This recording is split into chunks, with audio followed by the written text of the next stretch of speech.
તો વડાપ્રધાન મોદી 9 જૂને શપથ લેશે। તો આ સાથે જ 9 જૂને વડાપ્રધાન મોદી શપથ લેશે। શપથ સમારોહ એક દિવસ પાછો ઠેલવાયો છે। વડાપ્રધાન નરેન્દ્ર મોદી સતત ત્રીજી વખત શપથ લેશે।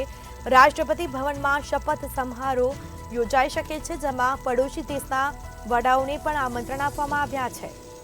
તો આ સાથે શપથ સમારોહ એક દિવસ પાછો ઠેલવાયો છે। 9 જૂને શપથ લેશે। 8 જૂને શપથ લેવાના હતા, પરંતુ એક દિવસ છે તે પાછો ઠેલવાયો છે અને 9 જૂને વડાપ્રધાન મોદી શપથ લેશે। રાષ્ટ્રપતિ ભવનમાં શપથ સમારોહ યોજાઈ શકે છે।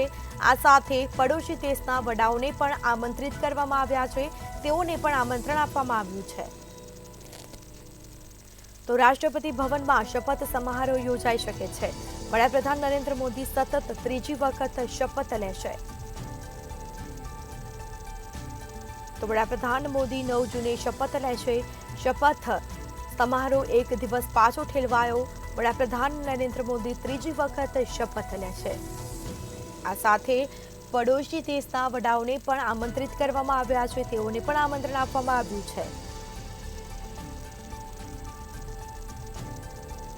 તો શપથ સમારોહમાં દિગ્ગજ નેતાઓ રહેશે હાજર, પડોશી દેશના વડાઓ પણ રહેશે હાજર, તેઓને પણ આમંત્રિત કરવામાં આવ્યા છે।